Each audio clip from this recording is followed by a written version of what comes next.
Video अच्छा लगे तो प्लीज सपोर्ट करिए दोस्तों। अरे दिल टूटेला के कवनो होला ना आवाज हो, फिर कैसे सुनी जमाना। आहो जइबू दूसरी के तू आ कुछ दिन के बाद दिल पगला रोई बन दीवाना।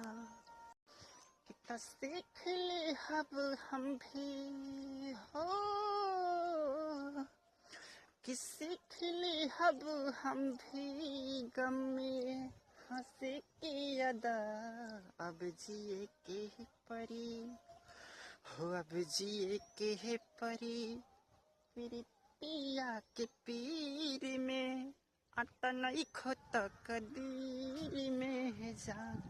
प्यार नहीं खेली खल के हाथ के लकीर में, तनई खोत कदीर में